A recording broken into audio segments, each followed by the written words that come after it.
Name is International Guidelines and Standard Basel Committee of Banking Supervision, also called BCBS. So let's get started. So friends, let's start with the big boss of banking rule, so-called BCBS or the Basel Committee on Banking Supervision. You can think of the BCBS as, this is the global referee for the bank. Just like cricket has the ICC to make the rule, right? So you can think of the global referee. One line I can say, they are the global referee for the bank. Just like cricket has ICC to make the rule, so that every country play the same game. Similarly, BCBS is the primarily a standard setter for global banking regulation. That's the point. For global banking regulation, BCBS is the standard setter. They make sure that bank all over the world operate safely. They also run a cooperation platform. What does that mean? It just means the BCBS give banking supervision from different countries a place to talk. Yeah. So basically in different countries we have different banking supervisors. So they give a common space, common platform to talk to each other, share information, to cooperate. So if a problem start in one country, the rest of the world can work together to stop it. Now, why does the BCBS care about the AML and KYC? Because keeping dirty money out of the system is the top priority. Yeah, top priority is, keeping the dirty money out of the system. You know, BCBS publishes a special guideline and publication is specifically focused on two things. First is the preventing money laundering, and second is the customer due diligence. So, or we can call it CDD. So, CDD is just the formal term for properly checking your customer background before opening an account.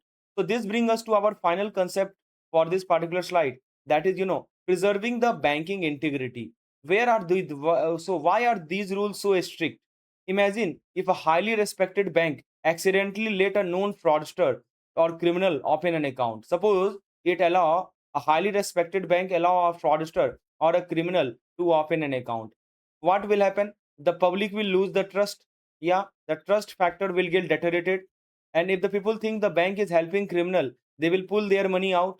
Second, the bank exposes itself to a massive fraud risk. Yeah, bank is exposing itself to a massive fraud risk. This is what we call, risk factor. There is something called, you can see they have mentioned there is something called we call risk factor. Even an accidental association with criminal can destroy a bank reputation. That is why, banking supervisor plays such a crucial role. The Basel Committee highlight that supervisor must push bank to have the highest ethical standard. Yeah, the key word is the highest ethical standard. This is the keyword, right? So they act as a watchdog to make sure that bank don't inadvertently or accidentally get linked with the criminal. I hope this is crystal clear. Now, friends, let's move on to the next paragraph in our module. We just talked about how bank need to protect themselves from bad actors. Now let's look at the specific BCBS guidance on how do they actually do that, right? So the BCBS issued a very clear statement about addressing the risk. And what is that? They acknowledge that if a bank get linked to a criminal, even unintentionally, it faces huge reputation and fraud risk. Even unintentionally, if they linked, right? If they get linked, basically to a criminal with a criminal, right? They will face huge reputation. Two things are there. First is the reputational risk, and other is the fraud risk. For example, suppose there is a branch accidentally open an account for someone running a huge financial scam. Suppose a branch open an account for someone who is running a huge financial scam. Even if the bank did not know, once it hit the news, you know what will happen, right? The public think that is my money safe there? That is a reputation risk, and BCBS want bank to avoid it at all the cost. So to help bank stay out of the trouble, BCBS laid down some ethical principle. That is what we are going to discuss. So this is why, let's say break down into four simple points. The first point is, proper identification. The first point, as you can see, is the proper identification, which means that bank must properly identify every single individual, right? Every single individual whom they are conducting business. This is why you can't just walk in and open an account with a fake name. The bank must ask for official document like an Aadhaar, PAN card to prove that you are exactly who you are saying you are. Number two, that is discouraging illegitimate transaction. So bank are advised to watch out for and discourage any transaction that looks suspicious or illegitimate, right? So for example, suppose if a customer has a regular saving account, okay, and with a salary of 30,000 per month, and suddenly they receive an international wire transfer of how much, 5 crore out of nowhere. They receive wire transfer of 5 crore out of nowhere. That look illegitimate, right? The bank need to flag it and stop it. That's called, discouraging the illegitimate transaction. And then number three is the cooperation with the law enforcement, which means, bank are not just business, they are part of the system, right? The BCBS encourages bank to fully cooperate with the law enforcement agency like the police, to fully cooperate with the police or the enforcement directorate. If the authority need transaction record to track down a criminal, the bank. Now, friends, let's talk about the general guide content. In the year February 2003, BCBS released a crucial document called the General Guide to, General Guide to Account Opening and Customer Identification. Right? That was called the General Guide. It was actually published as an attachment to a larger paper. Right? It was just like an attachment to a larger paper. So why this guide, so important? Because it gave bank a practical step-by-step framework on how to handle the customer. It stands on three main pillars. Let's look at them. Pillar number one is the customer acceptance. So before a bank even open an account, it needs a clear customer acceptance policy, right? For example, a bank policy might state that they will not open an account for someone who refuses to provide a PAN card or someone from a heavily sanctioned high risk country. It is a rule book for who get to be a customer and who does not. Second is the identification and monitoring. This is the step number two. First identification. This is a two-step process. First of all, we have to identify, getting the Aadhaar, PAN, and verifying the person. But it does not stop there. The second thing is the online ongoing account monitoring. For example, suppose there is a college student, okay, and that college student open a saving account. You identify them on day one. You identified them, but if 6 months later, suppose 6 months later, 50 lakh rupees suddenly get credited to that student account. Your monitoring system should flag it immediately. That's called monitoring also, not just identification, monitoring also. And the third thing is pillar number three is the risk management, which means, this guide provide insight into sound risk management practices. This simply means classifying the customer into low risk, medium risk, and high risk, right? And keeping a closer eye on the high risk one. Now, this February 2003 guide has a very specific special focus, that is the KYC standard in a cross-border context.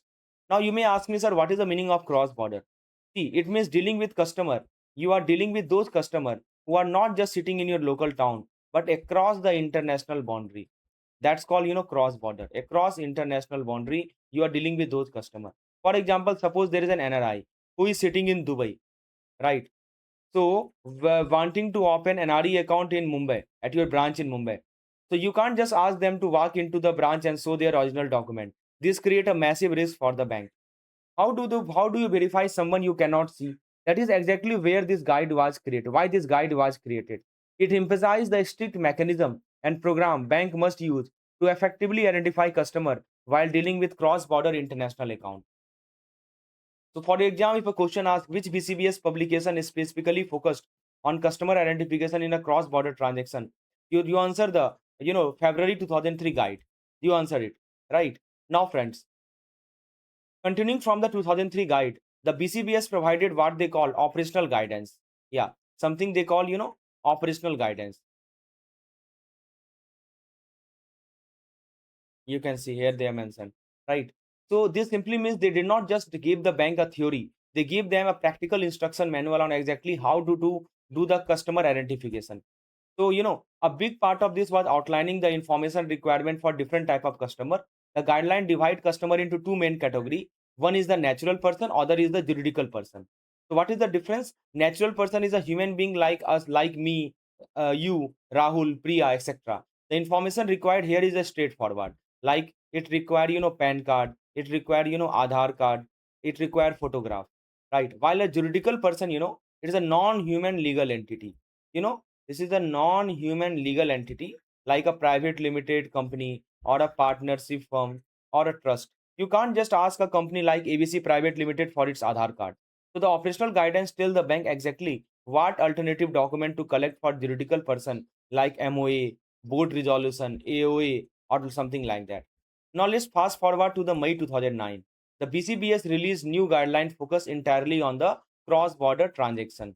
Right. This for their focus was on the cross-border transaction. What was their that is moving money moving from one country to another.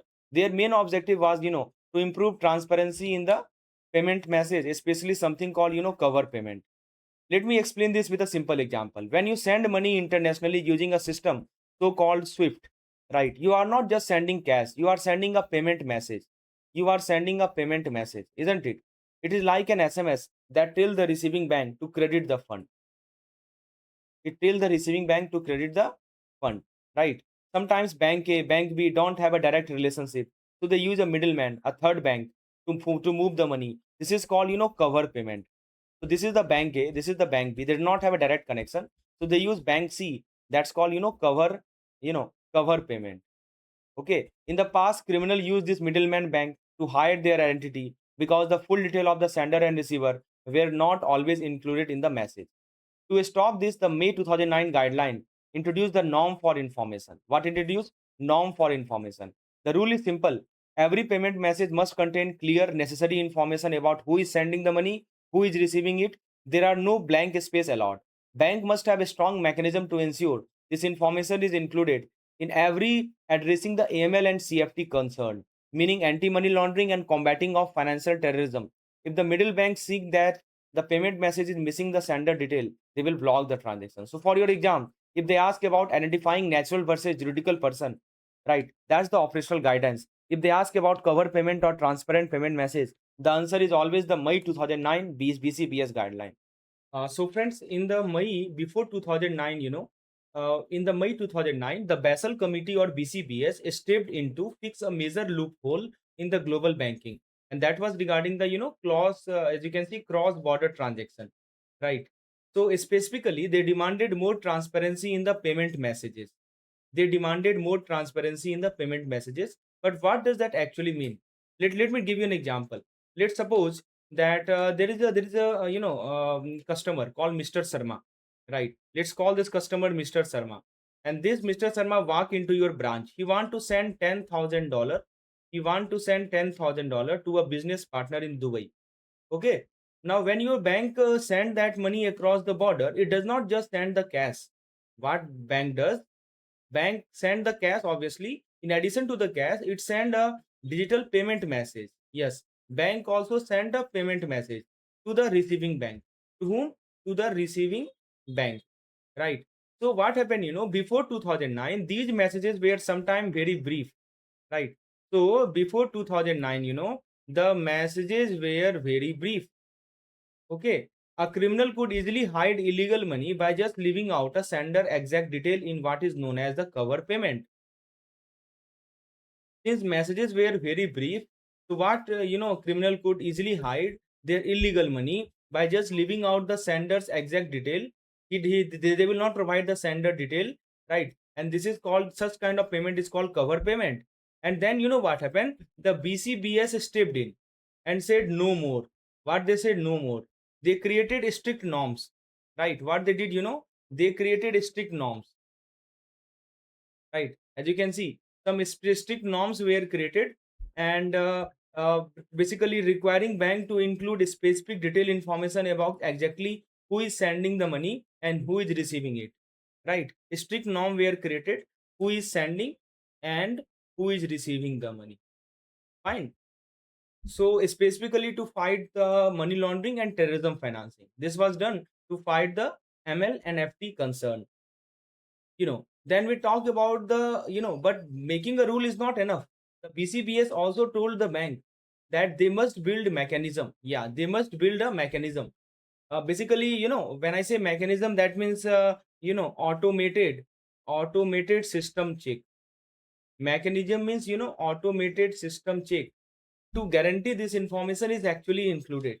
So suppose, let's take the case of Mr. Sharma. So suppose Mr. Sharma detailed are missing. Yeah. So Mr. Sharma, he want to send $10,000 to Dubai. Suppose Sharma detail are missing, right? So what will happen in that case? The system simply block the transfer. The system will block the transfer. It is all about making sure that dirty money has nowhere to hide in the global banking system. Now, fast forward to January 2014. What BCBS has done? They published a new rule book called the Sound Management of Risk Related to Money Laundering and Financial Terrorism. Yeah, they have issued this Sound Management of Risk Related to Money Laundering and Financing Terrorism. That is a massive title, but the core idea is incredibly simple, that bank need to actively manage their risk.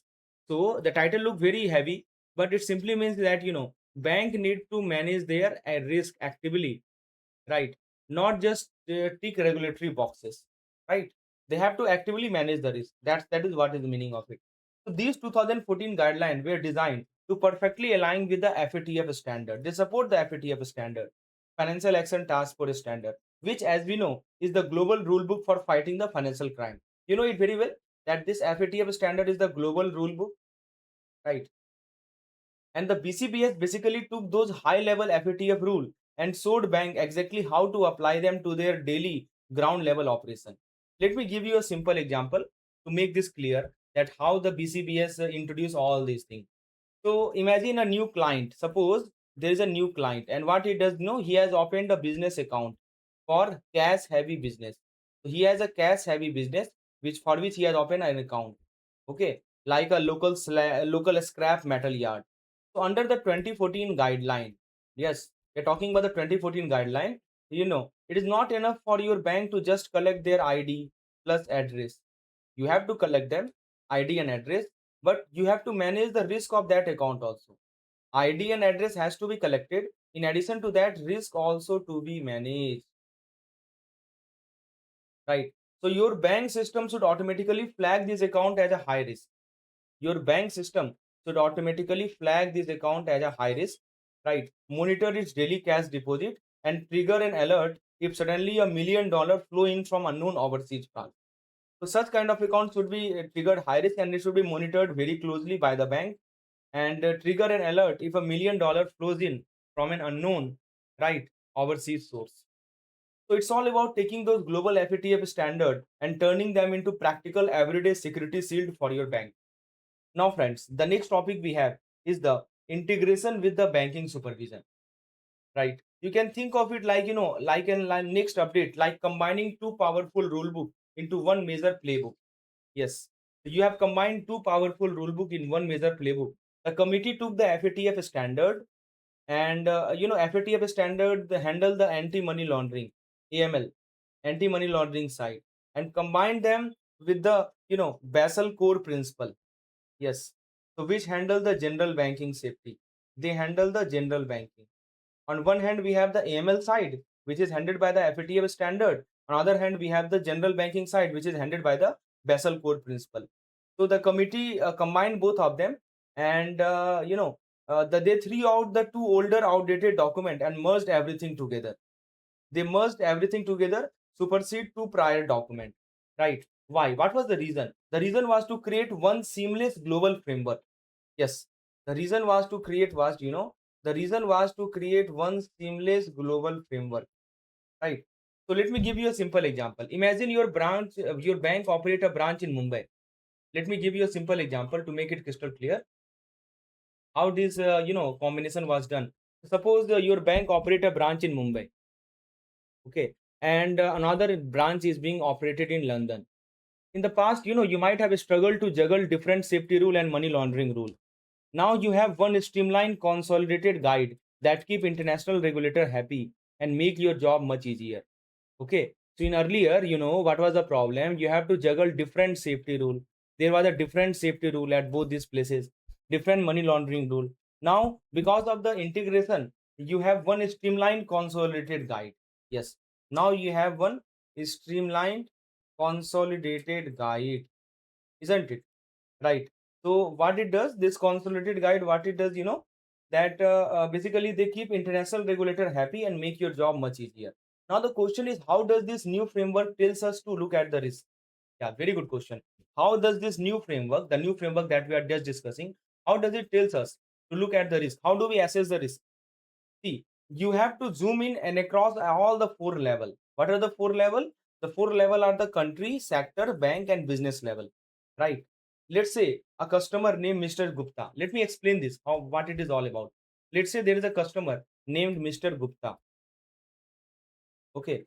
And he want to open a corporate account. He want to open a corporate account. You don't just look at her ID, Mrs. Gupta, let's suppose. You don't just look at her ID, you look at her sector, right? So she export gems. Love, suppose she export gems and jewelries, and this is very high risk. You look at the sector which is exportation of gems and jewelry, very high risk. And you look at the country level. You also look at the country level. She ship a lot to a country with weak financial laws, right? She ships a lot to those country with weak financial laws. And because those different levels so higher risk, the guidelines say you must apply a strong mitigation. In that case, you have to apply the a strong mitigation. That just means you do deeper background crack on Mrs. Gupta before letting her move a single dollar. So now who is responsible for catching this risk? So that is what I mean to say by a scope, country, sector, bank, and business level. Now you may ask me, who is responsible for catching the risk? Everyone, right? But it start at the absolute top. The bank board of director has to personally approve and oversees all the AML policies. From there, the bank uses what we call the three line of defense. Yeah, it start at the top level, that is the board of director level. He has to personally approve and oversees all the AML policy of his bank. And then the bank use what we call the three line of defense. Now let's see how this three line of defense work. Let's imagine Mr. Sharma walk into your branch with a duffel bag full of unexplained cash.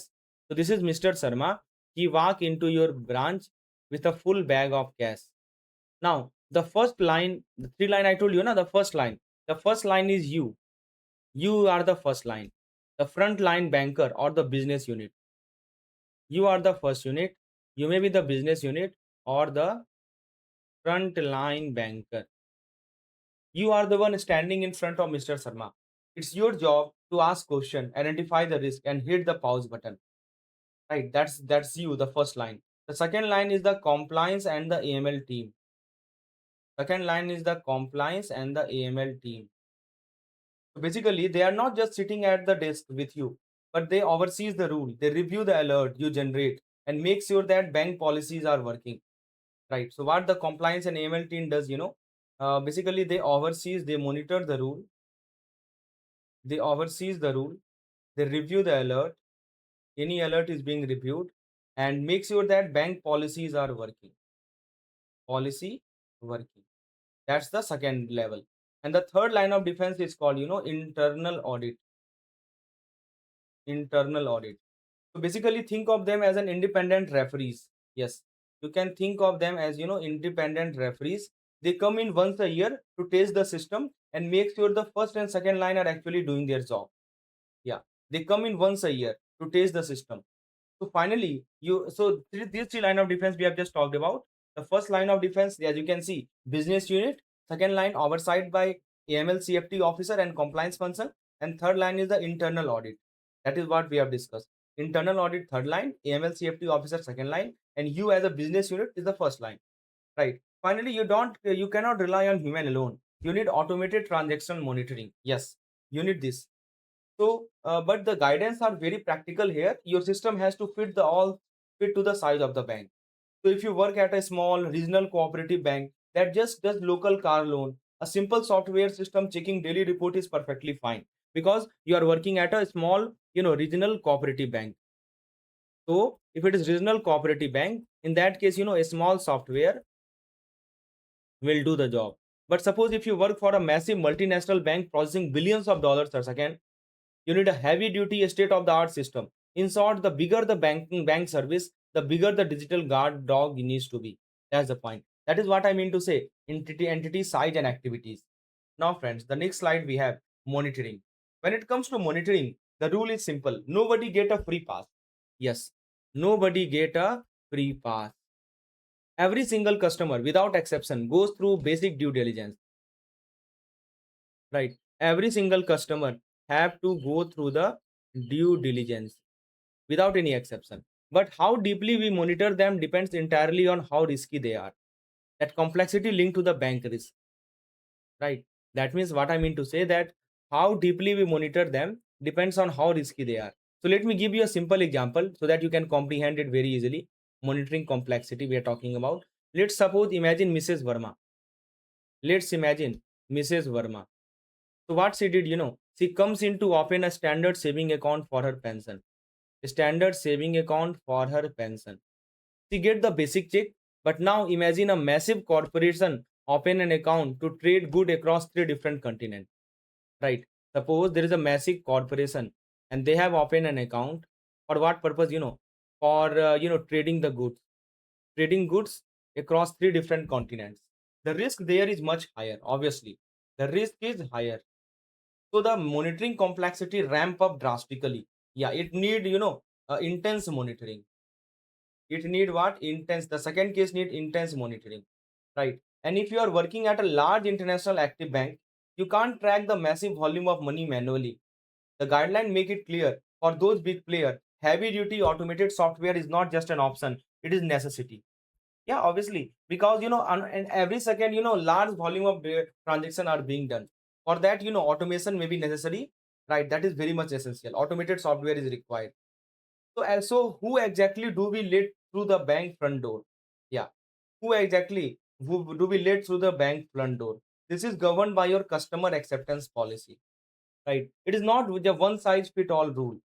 You know about one size fit all? It is customized. It is not one size fit all rule, right? The entire requirement changes based on the level of the risk the customer bring. So what is the deciding factor here? The risk is the deciding factor. So let me give you a simple example to make it clear. So let's suppose that Mr. Sharma walk into the branch to open a business account for a company called Alpha Trading. So Mr. Sharma walk into the branch. He want to open an account for Alpha Trading. Okay. Now, basically, this is a company. First of all, we have to identify and verify him using the highly dependable independent source called the official government ID. Yeah. First of all, you look at the official government ID. You have to identify him, not just business card he printed himself. But we can't stop there. We have to find the beneficial owner. Yes, we have to find the BO. We need to ask, is the Mr. Sharma really the boss, or he's just the middleman acting on the behalf of someone else, hidden in the shadows? Yeah, you have to ask them, right? Is he really the boss, or he's acting on the behalf of someone? We must identify the actual human being pulling the string and profile their risk before we ever achieve, accept the account. So remember this. This is the golden rule to remember. Let me tell you the golden rule that know your customer is a continuous move. That's why that's called KYC, right? Please understand the KYC. It is a continuous move, right? Not a one-time photograph. You don't just check their ID on day one and forget about them, right? That's the point. So friends, ongoing monitoring. That's the point. So ongoing monitoring apply to all the business relationship and every transaction they make over the time. But again, we use a risk-based approach. Yeah, we use what? Risk-based approach. Imagine Mr. Patel has it on low risk, has a low risk salary account with your branch for 5 years. So let me illustrate this ongoing monitoring how it works. So suppose Mr. Patel, right? So what he has, he has a basically a low risk salary account. He has a salary account and that too low risk with your branch for 5 years. Okay, usually depositing about $1,000 a month. He deposit how much? $1,000 a month.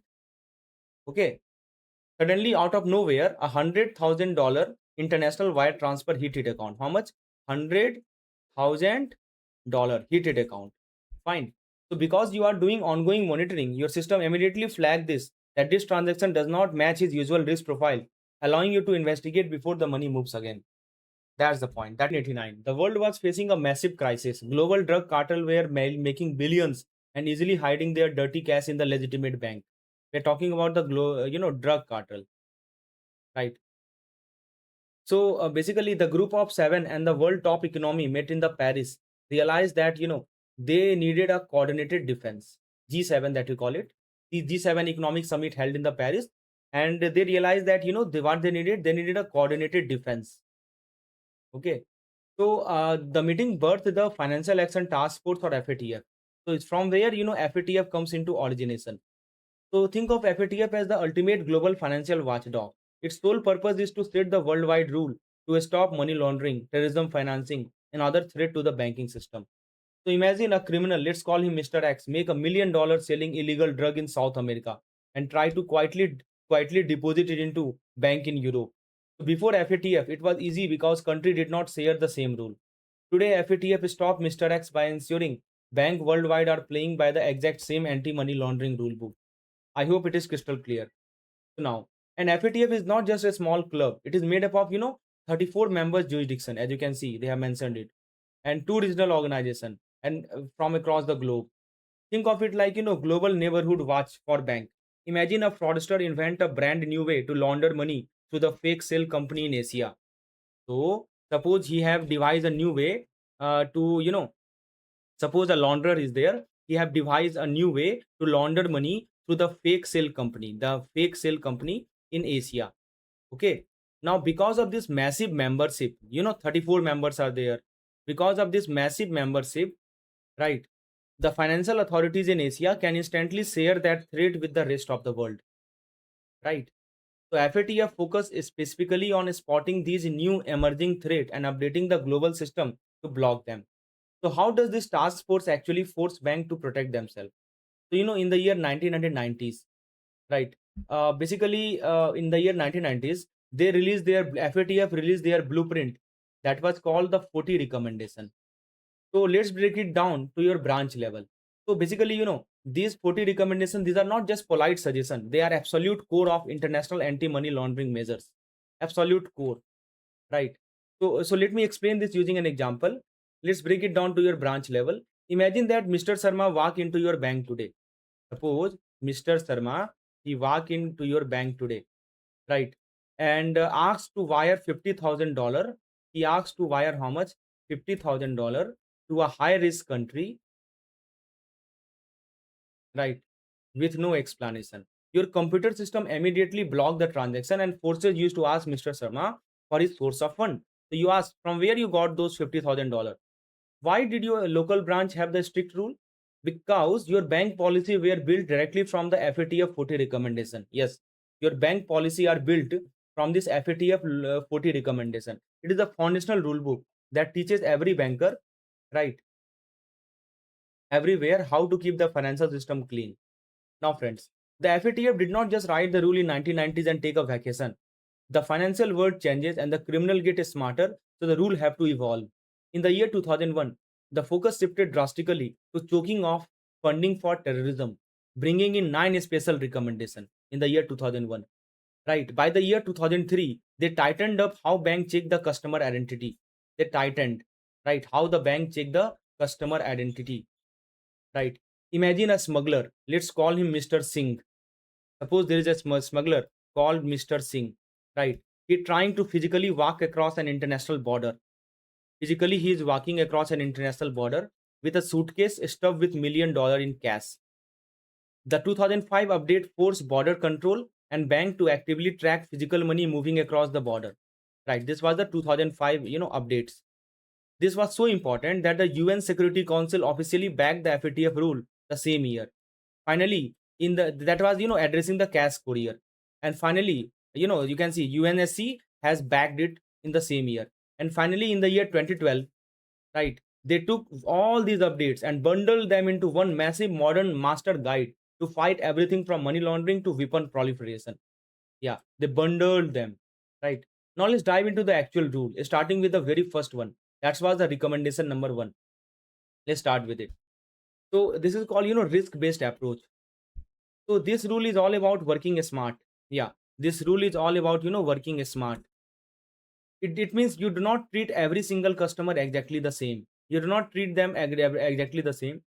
You evaluate the danger and you put your heaviest security on your highest side. Let's look at one practical example to make it crystal clear. We are talking about the recommendation number 1. Imagine two customers walk into your branch today. This is C1, this is C2. They walk into your branch. Fine. Now, customer A, it is a retired railway worker. Customer A is a retired railway worker, and Mr. Sharma, let's suppose, he is Mr. Sharma, who wants to open a basic saving account. Okay. And for his monthly pension. And customer B is a foreign trading company. This is a trading company, foreign trading company, right? Asking to wire millions of dollars back and forth to high risk country every week. So there is a high risk country, anything like Syria or anything like that, right? to which he want to send and receive remit dollar. So the risk-based approach that is recommendation one, RBIA, risk-based approach. It tells you not to waste week investigating Mr. Sharma. Do not waste your time investigating Mr. Sharma. Rather, you apply intense heavy-duty mitigation and background check to the foreign trading company. High risk get high scrutiny. That's the rule. That's called risk-based approach. High risk, which means high scrutiny. On the basis of risk, you scrutinize. That's the rule. So that brings us to recommendation number 10. See, we are only discussing the important recommendation, right? So recommendation number 10, which is absolute backbone of everyday banking, that's called, CDD, customer due diligence. First of all, the golden rule. Absolutely no anonymous account or no fake name. That's the golden rule, right? You cannot open an account for a Batman or secret numbered alias. You have to know exactly who you are dealing with.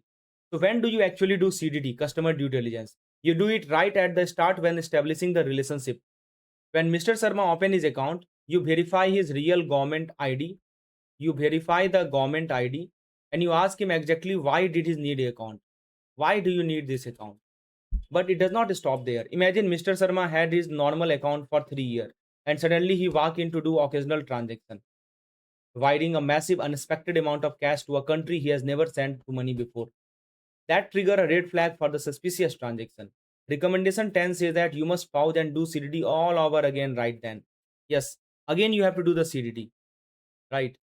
Again, in if you encounter any doubtful identity, again you have to do the CDD. That's the point. And here is the most critical part of it, right? What if Mr. Sharma get angry and refuses to show his ID or explain why the sudden cash, where the sudden cash come from? Yeah, suppose Mr. Sharma refuse to tell the source of the income or from where the money is coming. In that case, the guidelines are crystal clear. If you cannot complete CDD, your options are simple. You refuse to open the account. Simply you refuse, right? If CDD is not possible, do not open account, do not perform transaction, terminate relationship, consider making an STR. STR. These are the options that you have. We just talked about what happens if a customer refuses to provide their ID or explain their fund. The rules are absolute. Do not open the account, do not process the transaction, and if they already have an active account, terminate the relationship immediately. But your job does not end there. Imagine the same Mr. Sharma, right? Imagine the same Mr. Sharma, right? He refuses to explain where his massive bag of cash came from. Yeah, he have a bag of cash, but he is not explaining from where it came. In that case, you don't just shrug and forget about it, because walking away from the question is a massive red flag. The guideline state that you must consider filing a suspicious transaction report or STR. You have to be alert the authority that something shady is just happened. So that is what we are talking about, that Mr. Sharma refuses to explain where his massive bag of cash came from. Grab it, storm out of your branch. You don't just shrug and forget about it, right? Just file an STR. Now let's talk about the paperwork. Recommendation 11, recommendation 12 are all about the record keeping. Yeah, they are all about the record keeping. In banking, human memory means nothing. You need documented proof. And the golden rule to remember here is the number 5. Let's say a customer, Mr. Mrs. Gupta. So let me give you an example to make it crystal clear. Let's say Mrs. Gupta. Okay. So he wires $10,000 today. How much, sir? $10,000 today. Okay, you must keep the exact record of that specific transaction for 5 full year. How many year? 5 year from now, from that transaction, right? But what about her account document? What about her account document? This question is asked. Suppose her ID, suppose her risk profile, right? Or suppose her KYC form. So you must preserve those customer due diligence record for 5 year after she closes the account. Suppose she close the account, from that you have to keep till 5 years, right? If she shut her account today, her KYC file is still logged in your archive for 5 more years. I hope this is crystal clear. So this is through a schedule, a schedule 10 and 11. Just now we have discussed 11 and 12. This is all about, a record keeping. So 5 year for the transaction date, and suppose the CDD record 5 year after the relationship end. That's the point. So I hope it is crystal clear. Now, next up, we have a very high risk category of customer, so-called, politically exposed person. We already talked about it earlier. You remember it, right? They're called PEP. They are politicians, senior government officials, even their close family members and associates. Because they have a huge influence, they have access to the public fund. The rule for dealing with foreign PEP are incredibly strict. They are called, foreign PEP, right? So they are a high risk category of customer. They are politician, senior government official, right? So since they have influence, the rule is very strict. So imagine a foreign cabinet minister or even the minister brothers-in-law walk into your branch wanting to open a wealth management account. Yeah, let's take an example. Suppose foreign cabinet minister or his brother-in-law walk into account and he want to open a wealth management account. Okay, your bank must have an automated system that instantly flag them as foreign FEP. Yeah, it must flag them as foreign FEP. As a frontline banker, you cannot open this account on your own. You must send an application up the ladder to get explicit approval from the senior management. If they do get approved, they are placed under enhanced high security monitoring. And the absolute most critical step is you must ascertain their source of fund. Yes, you must ascertain their source of fund, from where the fund is coming. You have to demand hard proof of exactly where their money is coming from, ensuring it is legitimate personal wealth and not a stolen government tax dollar. Right? That is what how to compliance with the foreign FEP. You can see required senior management approval, enhanced monitoring, and source of fund has to be ascertained. What about the domestic PEP? Yes, we just talked about the foreign politician, but what about the one right at the home? The rule for domestic politically exposed person within your own country are just as strict. You must have system in place to identify them, and you apply exactly same high security measure as we discussed for foreign officials. Same measure. Imagine a local minister of parliament or a state minister walk into your branch to open an account for a newly formed charity, right? So in that case, because of their political power and influence over public fund, you can't just treat this like a standard saving account. Your system must flag them like, domestic PEP. It must flag them like domestic PEP. You have to secure senior management approval and you must rigorously verify the actual source of the fund. Like similar approach we have done. Now let's talk about the correspondent banking. This is recommendation number 13. You know, this is simply when one bank provide banking services to another bank, usually across international border. For example, let me give you example of correspondent bank. Let's suppose SBI Mumbai, SBI Mumbai branch, right? They are banking with Citibank New York branch, right? So this is what we call correspondent banking, as you are familiar with it. So but here is the catch. When do do this? That when you open a correspondent banking, you know, that foreign bank become your customer. You can't just blindly trust them. Suppose imagine your branch in bank in Mumbai agree to help a small regional bank in South America process their dollar transaction. Before you authorize this, you have to gather detailed information about how that foreign bank operate. Do they have a strong anti-money laundering control? Who is exactly responsible for what? And just like with a PEP, a frontline banker cannot approve this. You need explicit signed approval from your senior management before you start moving their money. Right? That's the point. So gather sufficient information, assess AML CFT control, requires senior management approval, understand their respective responsibilities. Right? And now one more thing I want to tell you that inside correspondent banking, there is a very high risk feature that's called, payable through account. This is a very high risk feature. You know what it means? That this is where, foreign bank allow their customer to write check or wire money directly through your bank. Payable through account means what? That, foreign bank allow their customer to write check, right? Or wire money directly through your bank. So let me give you a simple example to make it very crystal clear. Let's suppose, imagine a customer of that South American bank. Let's call him Mr. Silva. So we have a customer of that South American bank, Mr. Silva. Suppose he is given a checkbook. Mr. Silva is given a checkbook that is actually drawing money directly from your bank in India. Okay, so this basically Mr. Silva is given a checkbook that is drawing money directly from your bank in India. He is essentially using your bank plumbing to move his cash. The rule here is absolute, right? That you must be 100% satisfied that the foreign correspondent bank has conducted full strict that Mr. Silva is given a checkbook that is actually drawing money directly from your bank in India. He's a correspondent bank customer, right? Now he is essentially using your bank plumbing to move his cash. The rule is absolute. You must be 100% satisfied that the foreign correspondent bank has conducted full customer due diligence on Mr. Silva, right? If they have not verified his real identity and risk profile, you absolutely cannot let him have a direct access to your bank, right?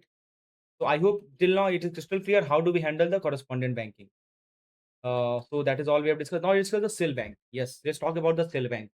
So a cell bank is essentially a ghost, right? They are essentially like a ghost. They have a legal name on paper, but it has no physical office, no real employee, and it almost always a front for criminal to hide money, dirty money. Recommendation 14 is very strict, and that is what cell bank is all about, right? Zero tolerance policy against the cell bank. Recommendation 14. Imagine your bank in Mumbai has a correspondent banking relationship with a smaller bank in island nation. You have to enforce two rules. First of all, if you ask that partner bank for KYC file of a customer, suppose you ask that partner bank for KYC file of a customer, they must be able to hand over that customer due diligence information immediately. TDD info, they must be able to give immediately, right? Second, you must ensure that your partner bank is not secretly letting a ghost sell piggy bank on their account to move illicit fund. If they are, you cut them off, right? So that is the point. Prohibit from relationship with the cell bank and ensure respondent bank prevent cell bank account usage. So first of all, if you ask that partner bank for KYC file of a customer, they must be able to hand over the CDD information immediately, right? And second thing, you must ensure that your partner bank is not secretly letting a cell bank on their account to move illicit fund. So there should be no any a cell bank in corporation anywhere. And if it is, then you can cut the relationship as a correspondent bank. Then we have the recommendation number 15 regarding the new technology. So which tackles new technology. Banking changing fast and and innovation is very great. And the rule here is you cannot launch a shiny new financial product and worry about the security loopholes later. So suppose you launch a product, right? And then you are worrying about the loopholes. You cannot do that. Imagine your bank develop a brand new instant tap and pay mobile wallet that allow user to send money internationally with just a phone number. The FATF rule is crystal clear. Before this app even reaches the app store, you must conduct a full money laundering and terrorist financing assessment. You have to actively ask your team, how could a criminal abuse this specific feature? You build that security before you hit the launch, never after. Right? That's the point. So recommendation 16 is all about, wire transfer. When money flies electronically across the globe, it cannot travel anonymously. Yeah. So no anonymous traveling. Imagine Mr. Sharma walk into wire $50,000 to a business partner overseas. The digital payment message traveling through the system cannot just fund from Sharma. They must explicitly ensure full detailed information both the originator, Mr. Sharma, and beneficiary, his partner. But what if those details are missing? Yeah. So or worse, what if the system check the United Nations Security Council blacklist and realize the recipient is a designated terrorist? You do not process the payment and ask question later. You instantly hit the brakes, freeze the transaction, prohibit the money from moving. That's the point. Now, friends, not every country play by the same rule. Some have very weak banking law, making them safe haven for criminal. To handle this, the FATF uses a special team that's called, ICRG. So full form is International Cooperation Review Group, right? So think of the ICRG as a global banking inspector. You can think of them like, global banking inspector. Their job is to identify high risk country that refuse to cooperate with the international security standard. Yeah. So what they do, they identify the high risk country that refuse to cooperate with the international security standard. Imagine Mr. Sharma wants to wire $50,000 to a business partner in a country known for funding terrorism or ignoring money laundering. So here we have who? Mr. Sharma. And what Sharma is doing, he want to wire $50,000 where? To a business partner in a country. And that country known for funding terrorism. Right. So your bank need to know exactly how dangerous that transaction is. That is where FATF steps in. That is where FATF steps in, right? Twice a year they publish public document that act like a financial world ultimate warning system. Two times a year they publish public document, biannual, and it act like a basically world financial world ultimate warning system.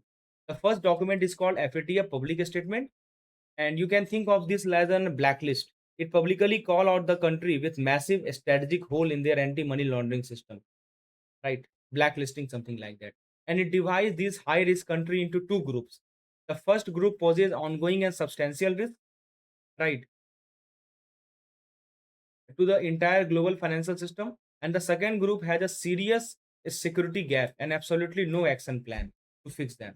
If the country is on this list, it is essentially under a financial quarantine.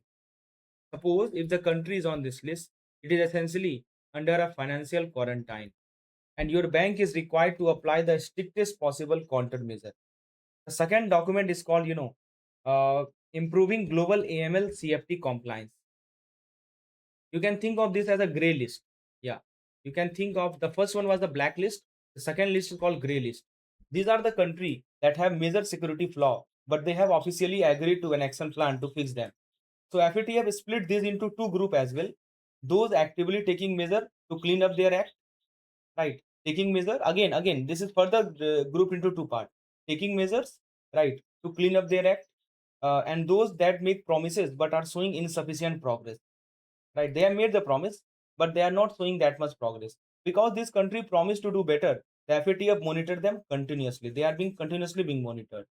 So if Mr. Sharma money is headed to a country on the gray list, you might not block the wire transfer completely, but your bank system will automatically place his transaction under a massive microscope. Now, friends, the FATF does not just rule and walk away, write rule and walk away. Rather, they are constantly researching new way criminal hide money. They conduct deep dive, so-called typology study.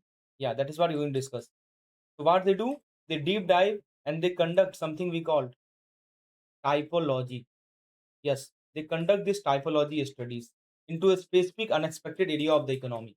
For example, imagine a criminal syndicate by a local professional football club, right?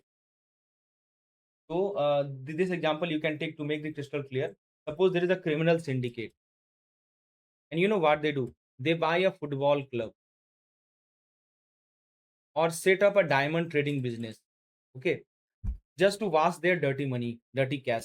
So, FATF studies exactly how this loophole work in a sport, free trade zone, charities, even the legal profession. They are always hunting for the next vulnerability. That's why in the year 2012, they haven't updated their rule. Yeah, that was the FATF recommendation 2012. They updated their rule, right, from funding weapon, to specifically stop money from funding weapon of mass destruction, right, recognizing weapon of mass destruction proliferation. So how does the FATF make sure that countries are actually following their rule? They use a peer review system called, mutual evaluation. Yeah, that's called, the word is mutual evaluation of countries, right? It's exactly what it sounds like. Countries grading each other. This is country, they are grading country two, they are grading country three, like that.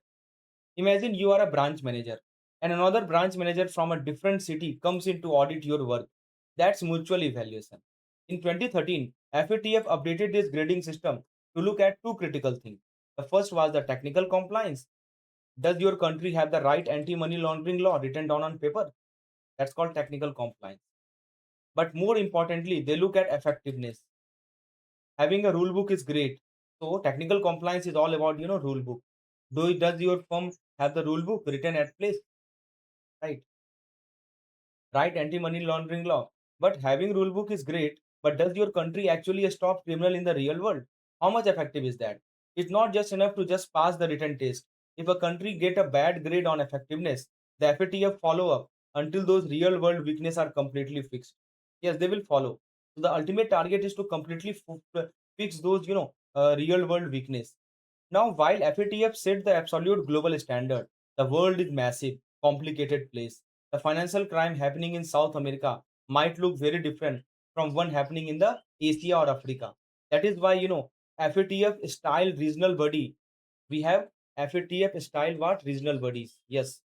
Imagine, imagine, just give you an example. Imagine a massive corporate bank. Suppose there is a massive corporate bank, right? It has a global headquarter in one city that set the main rule, but it also has regional headquarter to handle local language, culture, daily operation.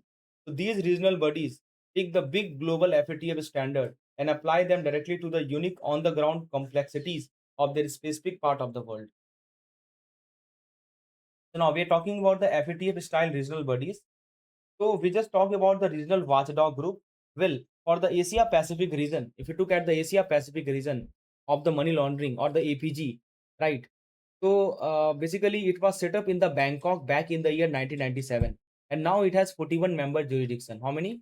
41 member jurisdiction. What is their main job? APG, we call it Asia Pacific, jurisdiction group. So basically, the job is to take massive global FATF standard and make them actually work out for our specific part of the world, right? So imagine your bank is expanding operation in the Southeast Asia. So your bank is expanding operation in the Southeast Asia. Fine. You can't just copy paste European banking control. The APG look at our unique regional factor like the local underground remittance system. Yeah, they look at the local underground remittance system. They look at the basically or cash heavy border trade. They help country implement the rule in a way that fit local realities, and they grade each other through those peer review mutual evaluation we talked about. We talked about na mutual evaluation. Yeah, they grade each other, right? And they absolutely will call out country publicly if they drop the ball, right? In the year 2014, you know what happened? July 2014. So basically, the APG officially backed FATF concern about Japan money laundering control. Yeah, they backed the concern of FATF about Japan money laundering control. And in the year 2015, they issued a public warning about the Vanuatu.